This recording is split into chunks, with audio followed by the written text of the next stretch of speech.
अस्सलाम वालेकुम।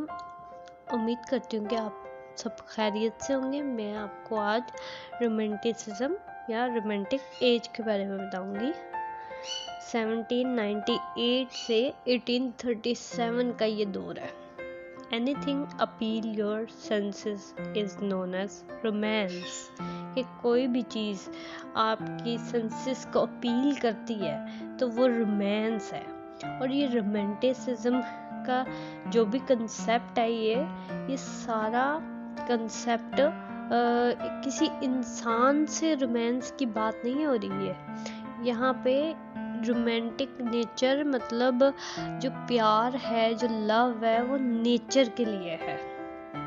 The word romantic or romance originally referred to medieval tales of knights written in original Roman language, Latin. These tales often included love stories between a knight and his lady, resulting in the modern meaning of romance. When talking about the Romantic era in literature, we are actually referring to romantic as freely imaginative fiction and not romantic as in romantic love. अब इसमें ये कहा है कि ये जो romance है या रोमांटिक एज है ये मेडिवल टेल्स ऑफ नाइट्स की है। ये उन्होंने रेफ़र की है और ये रिटन जो है ये ओरिजिनल रोमन लैंग्वेज में लिखी गई है और ये लैटिन वर्ड है। आगे चलते हैं बैकग्राउंड ऑफ रोमांटिसिज्म। पहले लोग ना इंडस्ट्रियल रेवोल्यूशन की वजह से शहरों में शिफ्ट हो गए थे, तो जो पॉपुलेशन थी वो सिटीज़ में बढ़ गई थी और ना वहाँ पे बीमारियाँ फिर स्टार्ट हो गई और लोग मरने लग गए, बीमार हो गए, मरने लग गए। तो फिर ये जो फिर इधर ना ये था कि जो रोमांस था ना वो लोगों में कम हो गया था। And romantic poets thought that the emotions are missed out from society. उन्होंने सोचा कि सोसाइटी से जो रोमांस है वो मिस हो गया है। So the romantic poets written about the nature to close again people to nature. अब क्या किया कि रोमांटिक पोइट्स ने जब देखा कि ऐसे ही तो ख़त्म हो जाएगा इस तरह रोमांटिसिज्म, तो इन्होंने इसके बारे में लिखना स्टार्ट कर दिया।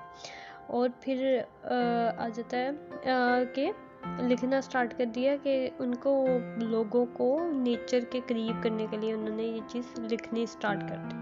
अब क्या हुआ कि ग्रेवयार्ड पोइट्स। अब ग्रेवयार्ड पोइट्स ये होता है कि जो लोग रोमांटिसिज्म से पहले जो लिखते हैं ना नेचर के बारे में, वो ग्रेवयार्ड पोइट्स कहलाते हैं। अब इनमें फर्स्ट जनरेशन है और सेकंड जनरेशन है। जो पहले जनरेशन आई थी और उसके बाद दोबारा जो दूसरी जनरेशन आई थी उसका भी, कि जो दूसरी जनरेशन से मुराद जो इन्होंने इनके बाद में लिखा रोमांटिसिज्म के बारे में, वो सेकंड जनरेशन है। अब फर्स्ट जनरेशन में आ जाता है Robert Burns, William Blake, William Wordsworth, Samuel Taylor Coleridge, Walter Scott, Robert Southey. और सेकंड जनरेशन में आ जाते हैं Jane Austen, Lord Byron, PB Shelley, John Keats, Mary Shelley.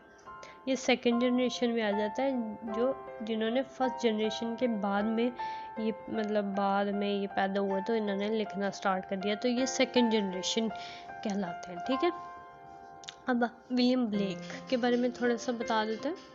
ये सारा जो भी है ना इसमें ये रोमांटिसिज्म के टॉपिक में ये सारी चीज़ें इंक्लूड हैं। अब विलियम ब्लेक जो थे के बारे में, अब जो फर्स्ट जनरेशन और सेकंड जनरेशन है ना इनके बारे में आपको थोड़ा पेपर हो तो आपको इनके बारे में थोड़ा लिखना होगा, इन पोइट्स के हवाले देने पड़ेंगे।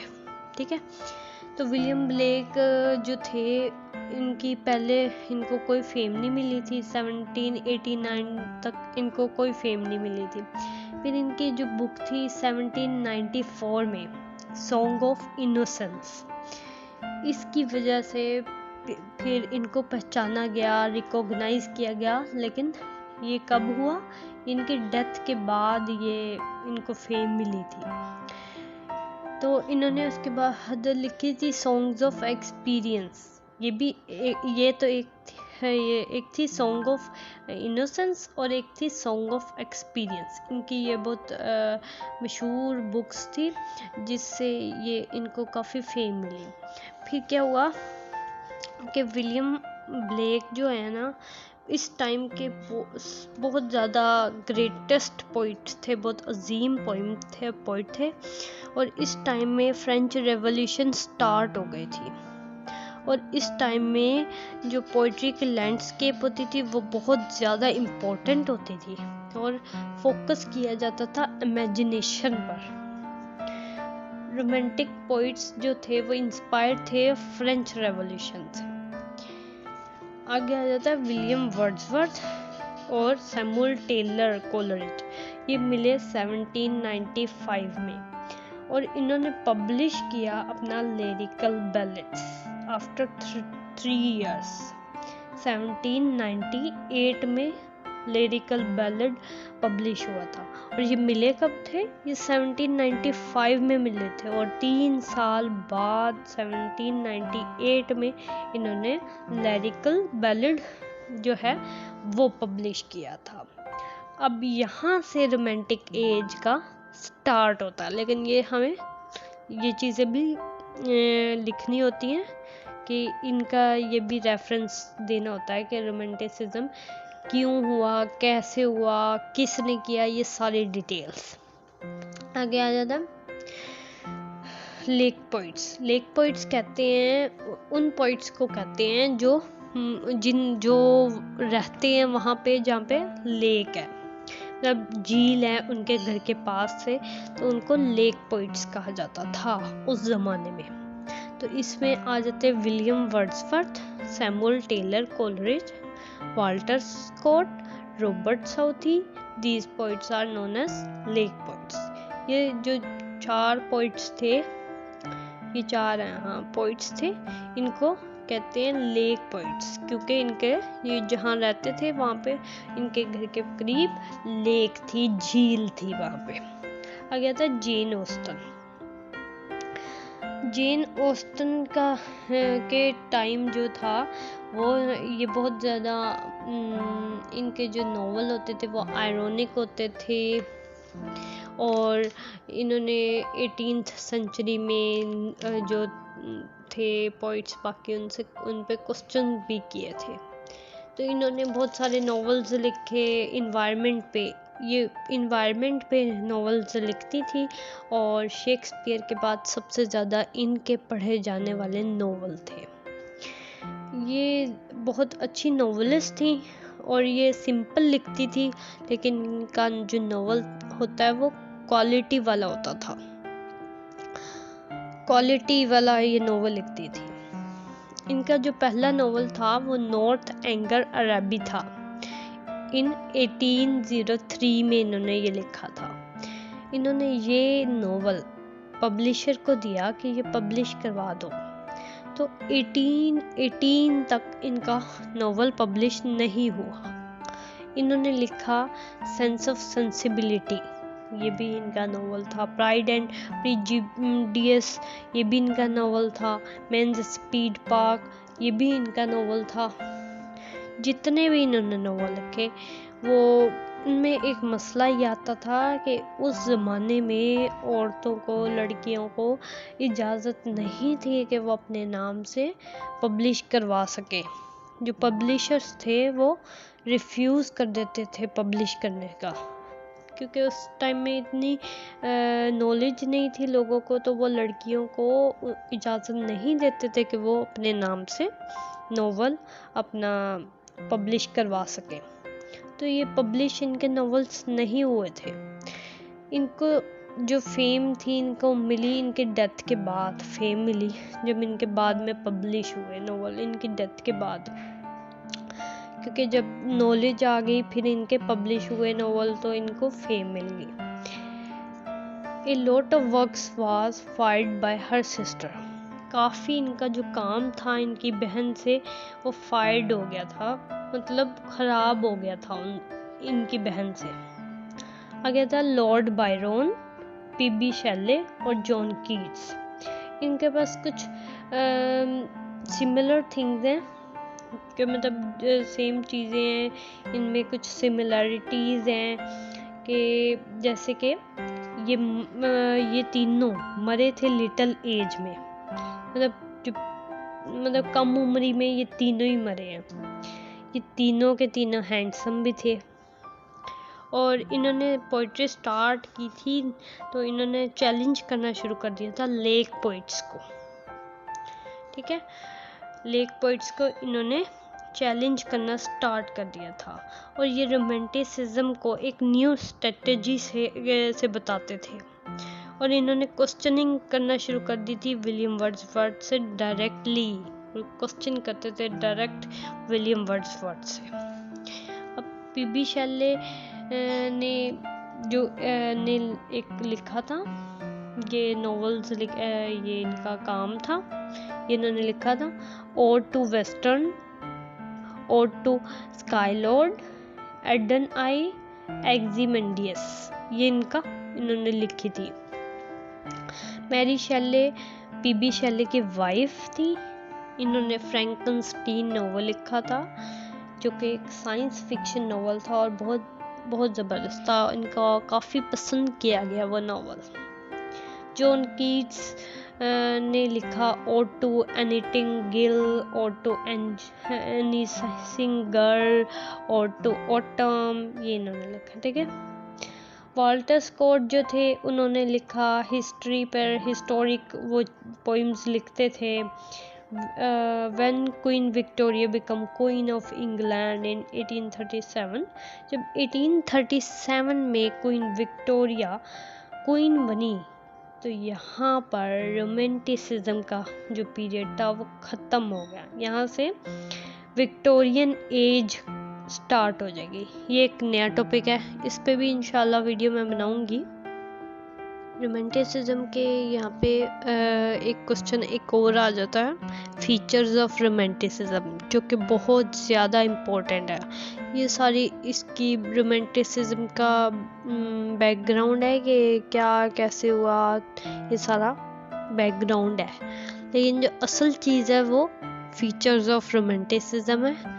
इंशाल्लाह उस पर भी मैं वीडियो बनाऊंगी, वो ज़्यादा इम्पोर्टेंट है और वो अगर वीडियो मैं करूँगी तो आप ज़रूर देखिएगा और उम्मीद करती हूँ कि आप मेरी सारी वीडियोस देखते रहें। और अगर आपको मेरी वीडियो अच्छी लगी हो तो लाइक एंड चैनल को सब्सक्राइब कर दें। मुझे कमेंट में ज़रूर बताएं कि आपको मेरी वीडियो कैसी लगी और बेल आइकन को प्रेस कर दें ताकि आपको मेरी आने वाली तमाम वीडियोस के नोटिफिकेशन बाकायदगी से मिलते रहें।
Thank you.